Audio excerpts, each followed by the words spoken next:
Boa noite.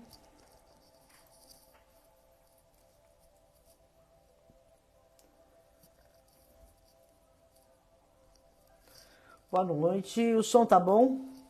Se tiver bom, dá um ok aí pra mim, pelo menos pra...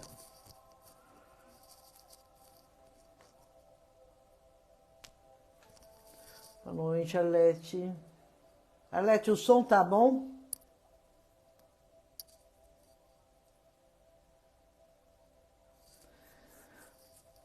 Bom, mais uma vez, boa noite a vocês. Ok. Então, boa noite. Eu vou começar os trabalhos, fazer uma preparação. Tá? Então, vamos lá.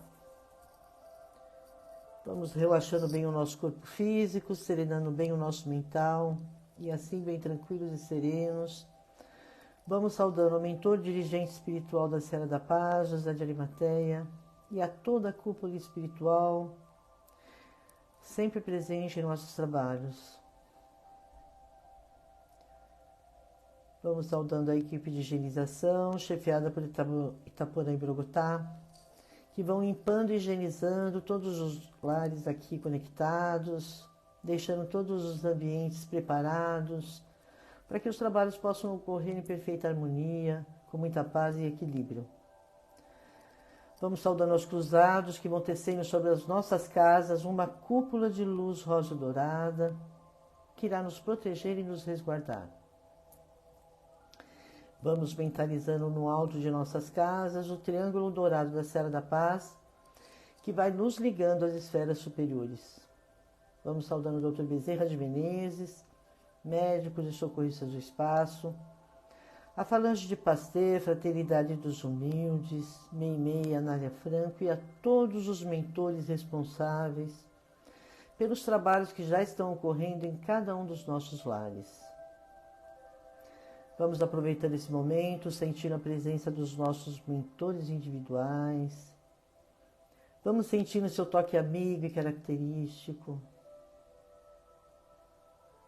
Agradecendo a eles por toda a força nessa caminhada e junto deles saudando a todas as fraternidades aqui presentes. Saudando a Ricardo, a Ismael, guia protetor do nosso país. Vamos pedindo a ele que resguarde as nossas fronteiras e que ilumine a mente dos nossos governantes.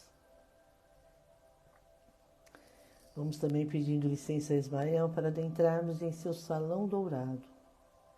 Vamos sentindo toda essa luz, toda essa energia que vai nos revitalizando, que vai nos fortalecendo. De Ismael vamos até Maria Santíssima, vamos colocando nossas cabeças espiritualmente em seu colo e pedindo a ela que cubra encarnados e desencarnados com seu manto de mansitude e paz. E assim, vamos até Jesus, que vai nos recebendo aí de braços abertos. Vamos sentindo toda essa luz que emana de seu peito e depositando aos seus pés nossos pedidos mais íntimos. Vamos deixando aí nossos medos, dúvidas, angústias, pedindo a Ele muita força, muita coragem, muita sabedoria, para que possamos continuar firmes em nossa caminhada.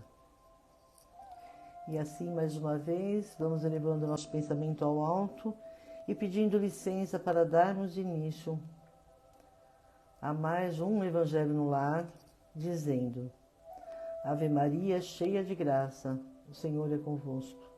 Bendita sois vós entre as mulheres. Bendito é o fruto do vosso ventre, Jesus. Santa Maria, Mãe de Jesus, rogai por nós, aprendizes, agora e na hora de nossa passagem, que assim seja. Graças a Deus, salve Cristo Jesus. Bom, mais uma vez, boa noite. Para quem não pegou a água, ainda dá tempo, gente. Vocês podem deixar a água aí do lado, que depois a gente vai fazer a vibração, depois do Evangelho, e a gente aproveita para energizar a água para a gente utilizar aí durante a semana, né? Então vamos lá. O capítulo do Evangelho dessa semana é o capítulo 4. Ninguém pode ver o reino de Deus se não nascer de novo, né? Esse capítulo aqui, gente, ele fala da reencarnação, né? É sobre isso que a gente vai falar um pouquinho. Historicamente, a teoria do princípio da reencarnação é tão antiga quanto a história do homem, tá? Conforme nos informa Kardec, a reencarnação ela fazia parte dos dogmas dos judeus, sob o nome de ressurreição. Porém, como ele mesmo coloca aqui nessa passagem do Evangelho, as ideias dos judeus sobre esse ponto, como sobre muitos outros, não eram muito bem definidas, né? Porque eles tinham vagas e incompletas aí noções acerca da alma e da sua ligação com esse corpo, né? Então, gente, não foi Kardec que inventou nem que descobriu a reencarnação. Ela existe desde o princípio dos tempos. Porém, Kardec, com lógica e bom senso e assessorado aí pelos espíritos superiores, ele deu uma fundamentação ao assunto. Então, a ideia de pluralidade das existências, que é o renascimento, né, foi sempre o farol orientador de toda a antiguidade espiritualizada, né? Se a gente for analisar, os povos orientais antigos se mostraram muito sensíveis à crença da reencarnação, aceitando-a e atribuindo-lhe um grande destaque religioso. Os egípcios, os hebreus, os budistas, os hinduístas sempre aceitaram a reencarnação da alma. Igualmente se pode afirmar dos antigos gregos, romanos, que tinham aí na reencarnação um dos pontos básicos de suas crenças, né? Além disso, ainda temos que considerar os primeiros cristãos, né? Na igreja, Orígenes, São Clemente de Alexandria, São Gregório, Santo Agostinho. E somente em 553, durante o Concílio de Constantinopla, é que essas ideias tornaram-se heresia e seus adeptos aí passaram a ser perseguidos, né? Eu não vou entrar em detalhes, mas quem quiser pode dar uma lida aqui no capítulo e se aprofundar um pouco mais sobre esse assunto e sobre a história, né? Então, desta forma, a gente pode ver que mesmo antes de Jesus, os povos já detinham a crença do renascimento, da reencarnação, e de alguma forma influenciaram os judeus, já que muitos deles faziam uma mescla de reencarnação com a ressurreição, como a gente pode ver aqui na passagem do Evangelho. Eu vou ler uma passagem apenas, só para a gente perceber como era confusa, né? Como eles confundiam reencarnação com ressurreição. Jesus, chegando aos arredores de Cesareia de Filipe, interrogou seus discípulos, dizendo-lhes: que dizem sobre o Filho do Homem? Quem dizem que eu sou? Uns dizem que é João Batista, outros que é Elias, outros Jeremias ou algum dos profetas. Essa passagem de Mateus 16, 13 a 17. Se a gente analisar essa passagem, a gente pode perceber que mesmo inconsciente, o povo acreditava na volta do espírito à vida material, mas eles não sabiam muito bem como isso acontecia. Senão, como eles poderiam achar que Jesus era João Batista? João Batista, ele foi decapitado, né? Ele viveu com Jesus. Elias, ele viveu 9 séculos antes de Cristo, era um profeta. Jeremias, 6 séculos antes de Cristo, né? Também um profeta. Então a gente percebe, se eles achavam que Jesus era um antigo profeta, que tinha vivido aí há 6 a 9 séculos antes, eles tinham uma noção do renascimento do espírito, né? De alguma forma. Então, se a gente for ver, as ideias dos judeus não eram claramente definidas, porque eles tinham noções muito vagas e incompletas, como Kardec coloca aqui, sobre a alma e sua ligação com o corpo, né? Eles acreditavam que o homem que tinha vivido poderia reviver, sem se darem conta com precisão da maneira pela qual isso podia acontecer, né? Então eles designavam pela palavra ressurreição o que o Espiritismo chama de reencarnação. Se a gente for analisar ressurreição, ela supõe o retorno à vida do corpo, do mesmo corpo que morreu, né? E isso a ciência demonstra ser materialmente impossível, sobretudo quando os elementos desse corpo estão desde muito tempo já dispersos e absorvidos, né? Então, cientificamente é impossível, né? A encarnação, ela se refere ao primeiro nascimento do espírito em um corpo físico, e a reencarnação aos diversos renascimentos de um espírito em um mesmo planeta ou em outros planetas, dependendo do seu processo de evolução, no outro corpo, né, gente? Novamente constituído, que nada tem a ver com o antigo e que vai lhe proporcionar muitas experiências, né? A gente vai falar um pouco mais sobre isso. Então, por que nós encarnamos, né? Por que nós encarnamos, reencarnamos, né? A doutrina espírita nos ensina que Deus criou todos os espíritos simples e ignorantes. E a encarnação é uma necessidade para o progresso do espírito e do próprio planeta em que a gente vive, né? Nunca um castigo. É o melhoramento progressivo da humanidade.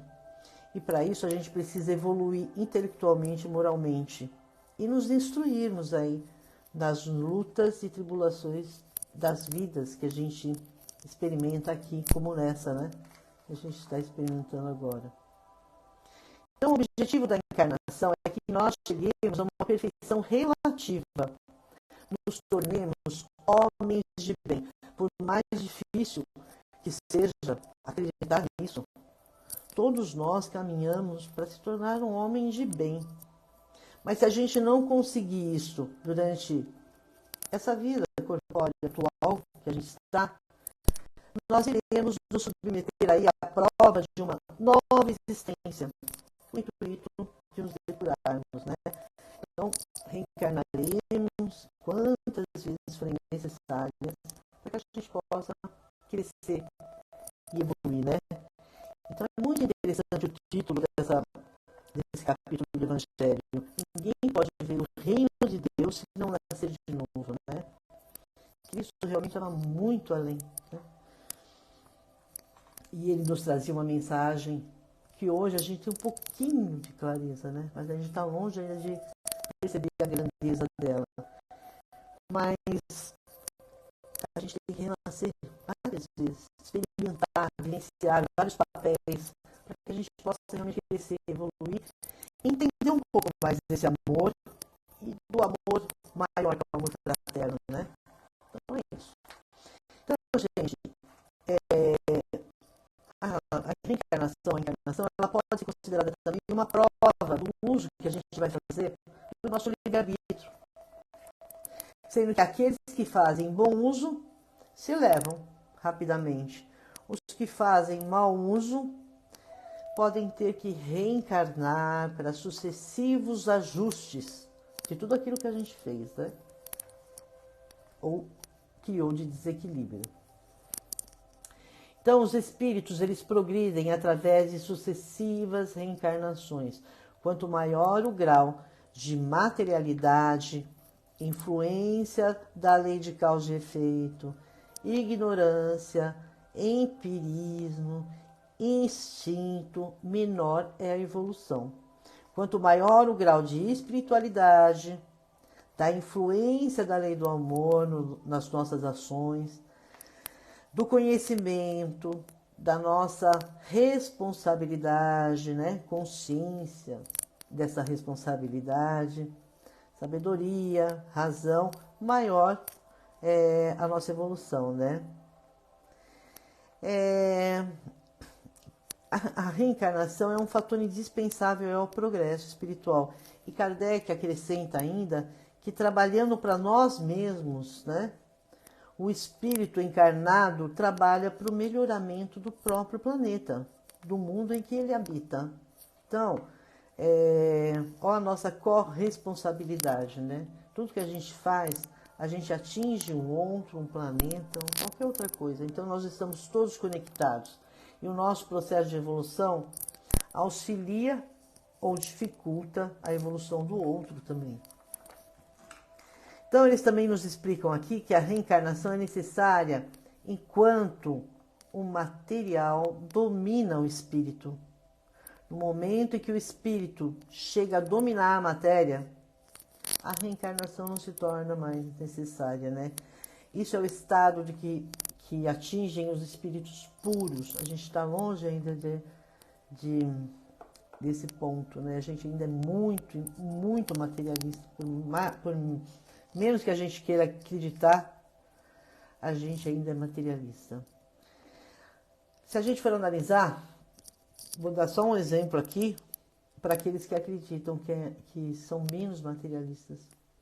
Como é que está o apego? Analisem, apego é sinal de que nós estamos ainda sendo dominados pela matéria.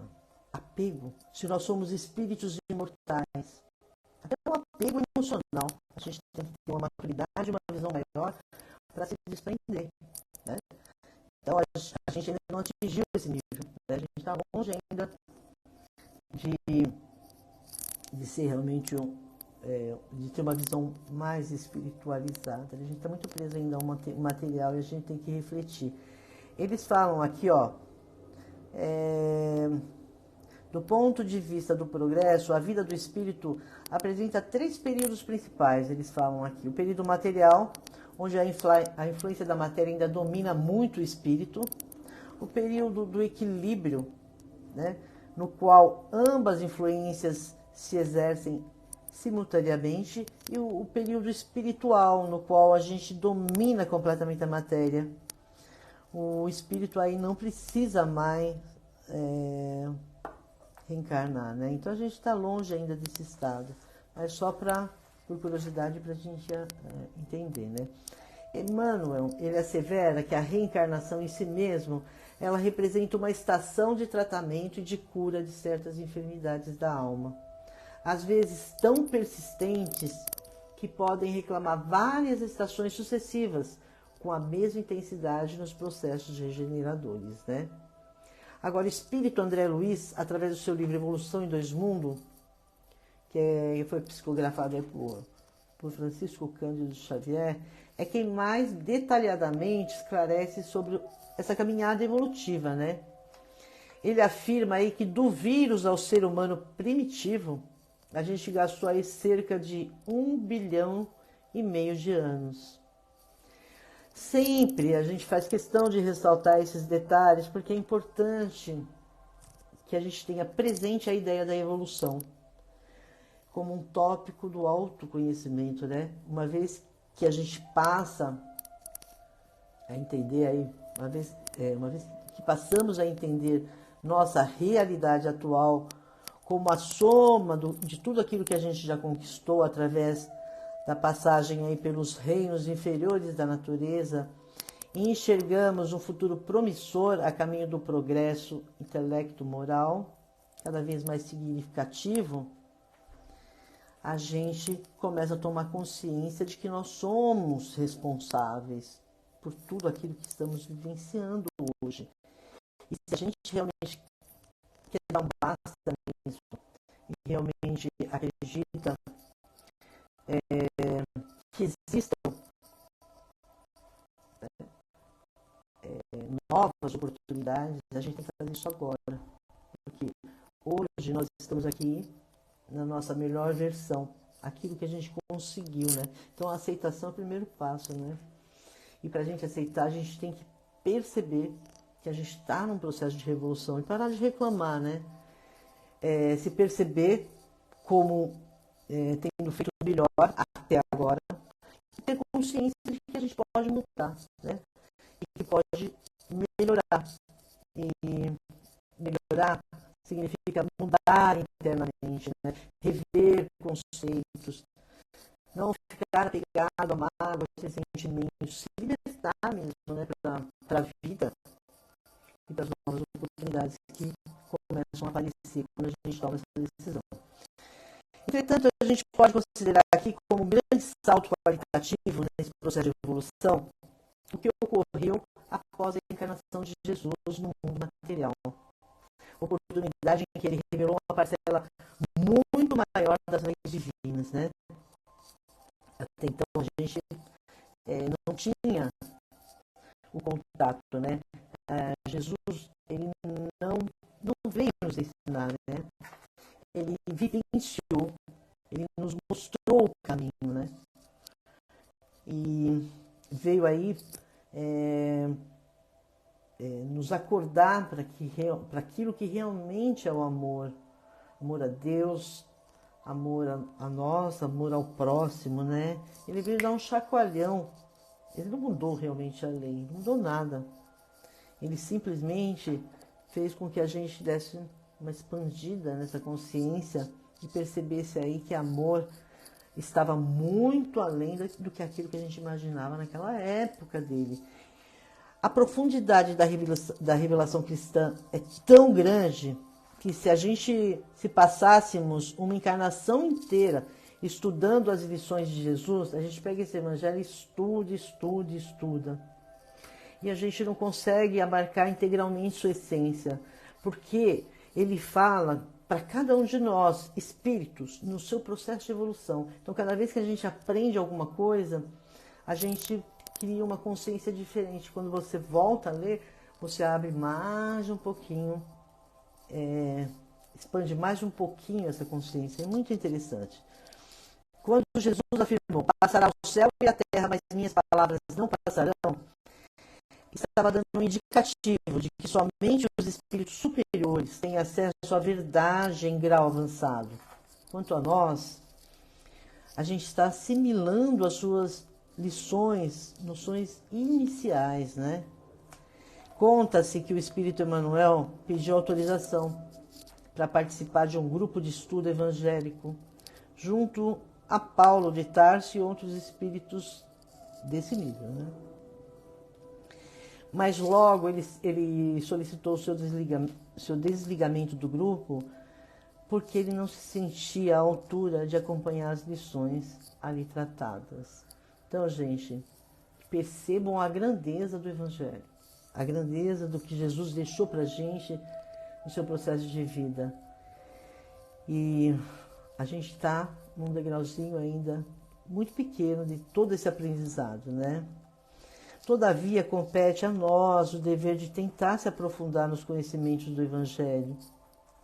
Agora aí com as luzes da doutrina espírita que vai sendo expandida graças ao esforço dos missionários que falam e escrevem através de alguns médios de alta qualificação espiritual e daqueles que reencarnam com a tarefa de esclarecimento aí dos encarnados, né? Então, nesse processo de evolução, o amor é a nossa grande meta. O caminho é a evolução. E o meio é o trabalho. Trabalho, gente, para que a gente possa ter mérito e responsabilidade por tudo aquilo que a gente conquistou ou por tudo aquilo que a gente desequilibrou e vai ter que ajustar e reequilibrar, né? Então, trabalho significa movimento. Vida é movimento. É muito forte isso. A gente, às vezes, quer parar e ficar quietinho ali no nosso canto, porque tá tão bom, né? Tem épocas da vida da gente, tá tão bom assim, podia ficar assim, aqui paradinho. Não adianta, a vida é movimento. Desapega, segue em frente, que todos os laços de amor, todos os laços verdadeiros que foram conquistados vão ser mantidos para a eternidade, né? Então é muito lindo isso. Então amar a Deus é o nosso primeiro dever, amar a nós mesmos é o segundo, e amar aos demais seres da criação, ou seja, do universo, é o terceiro, né? Autoamor, gente, significa investir no próprio. Autoamor a gente às vezes confunde, né? Mas autoamor é importante porque a gente investe no nosso próprio aprimoramento intelectual e moral. É quando a gente começa a vencer os nossos defeitos morais, né? subtraindo aí por virtudes da humildade, desapego, simplicidade, né? E o nosso corpo, né? Que a gente tem aqui para vivenciar toda essa experiência, tem que ser cuidado dentro das melhores regras de saúde física e mental também, né? Então, gente, para fechar, esta é a nossa mais importante encarnação de todos os tempos, né? Se de um lado a boa lógica nos diz que a nossa última encarnação é sempre a mais importante, pois mais uma vez temos a oportunidade de nos redimir dos erros passados, creio que esta aqui atual é mais especial ainda. Se nos conscientizarmos desse fato, faremos com que nossos pensamentos, sentimentos e atitudes tomem salutar direção, né? Então, gente, eu deixo aqui para nossa reflexão um ponto que eu acho muito interessante, já que a gente está falando que ninguém pode ver o reino de Deus se não nascer de novo. E nós estamos aqui na nossa mais importante encarnação, né? Reencarnação. Constantemente a gente lê e ouve dizer no meio espírita que estamos vivendo uma intensa fase de transição planetária, na qual a Terra vai deixar de ser mundo de provas e expiações e se tornará mundo aí de regeneração, né? Se a gente pegar o que Chico Xavier, através de Emmanuel, afirmou no segundo volume do livro Plantão de Respostas, a Terra será um mundo regenerado aproximadamente 2057, 2067, é o que dizem, né? Aí eu deixo aqui para nossa reflexão. O que nós estamos fazendo para ou como nós queremos estar quando esse mundo de regeneração já chegar, né? Se a gente for analisar aqui, ó, 2057, 2067, todos os líderes que hoje governam o nosso planeta, esses todos ruins, que nos infernizam a vida e às vezes a gente se desgasta, se desequilibra, né? No nosso processo de evolução, não vão estar mais aqui. Ninguém vai mais estar aqui. 2067, 2057. Então eu acho assim, onde nós queremos estar? Se não aqui, vivendo nesse planeta, né? Onde estaremos mentalmente, né? Como estaríamos? Então eu acho que é o momento da gente parar para refletir e não se deixar levar pela vida. Começar realmente a colocar focos, objetivos de crescimento, né? De criar aí um aprendizado que nos traga mais informações sobre esse amor maior, sobre o amor fraterno. E tirar as ideias daqui e colocá-las em prática, né? Vanderlei de Oliveira, ele fala uma coisa que eu acho muito interessante. Não só ele, como muitos autores espíritas. Eles falam que nós estamos num período de atitudes, como a gente nunca esteve. E que o conhecimento deve sair da cabeça, gente, e descer aqui para o coração. Então, se a gente tem um belo discurso de fraternidade, está na hora da gente começar a colocar em prática. Então, é esse o recado. Tirar da cabeça e colocar no coração. E começar a tentar entender um pouco mais esse amor fraterno, que vai ser a porta de entrada para esse mundo de regeneração. Onde nós queremos estar, seja espiritualmente ou materialmente, né? Onde nós queremos estar. Não se esqueçam que há várias moradas na casa de meu pai. A mental é a principal. Então, onde nós queremos estar? Onde estão os nossos pensamentos, né? Onde? Eu acho interessante que o Espírito Emmanuel afirmou certa vez Se queremos saber exatamente quem somos, devemos verificar o que pensamos quando estamos sós. Então, um bom princípio de reflexão é tentar meditar e perceber aí por onde andam nossos pensamentos, né? E quem sabe cuidar um pouco mais para que a gente seja dono deles e dar uma direção melhor se eles não estiverem encaminhados. Então, é esse o recado da noite. Então, vou fazer a vibração. Vamos relaxando bem o nosso corpo físico, serenando bem o nosso mental.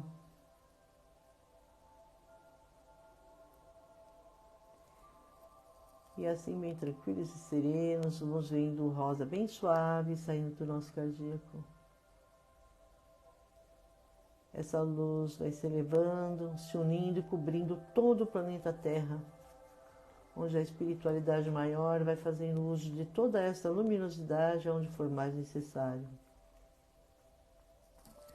Vamos pedindo licença ao alto e visualizando essa luz indo em direção a todos aqueles que deixaram seus nomes na caixinha virtual da Cela da Paz. Que essa luz possa chegar a cada um deles e que eles possam ser atendidos em seus pedidos de acordo com o seu merecimento e misericórdia divina. Vamos também ver nessa luz ir em direção às ruas, que ela possa acolher e chegar a todos aqueles que estão em aflição e em agonia. Que ela possa chegar em forma de esperança, de luz e de harmonia. Vamos vendo também essa luz chegando a todos os voluntários, grupos assistenciais que ajudam essas pessoas que estão nas ruas. Que essa luz possa levar coragem, persistência, perseverança em seus trabalhos, para que eles possam ajudar essas pessoas a continuarem em seu processo de evolução de forma digna.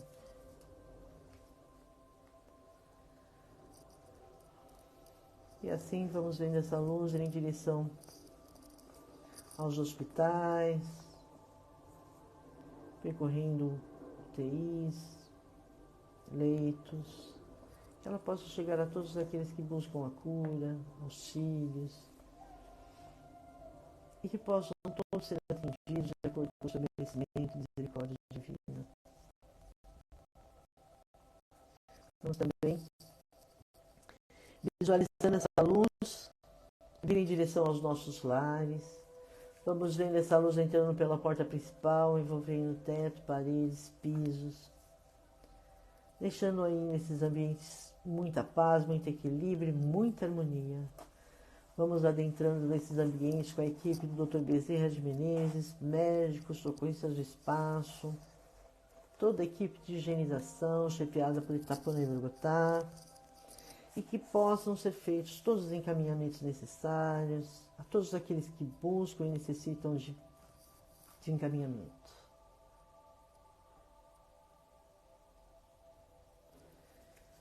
E assim, vamos vendo nossos ambientes e lares todos harmonizados, impregnados com esse rosa suave, deixando esses ambientes muita paz e muita tranquilidade. E assim vamos vendo essa luz retornando a cada um de nós, que ela possa nos atender naquilo que buscamos, naquilo que pedimos, não se esquecendo de que sempre se faça cumprir a vontade do Pai e não a nossa. E assim vamos encerrando os trabalhos dessa noite, agradecendo a Deus, nosso Pai Criador, a Jesus, nosso irmão maior, a Maria Santíssima, por todo o amor aqui derramado. Vamos agradecendo a todos os mentores responsáveis pelos trabalhos que aconteceram aqui, em nossos lares. Vamos agradecendo a toda a equipe do Dr. Bezerra de Menezes, médicos, socorristas do espaço. a todas as fraternidades presentes. E assim,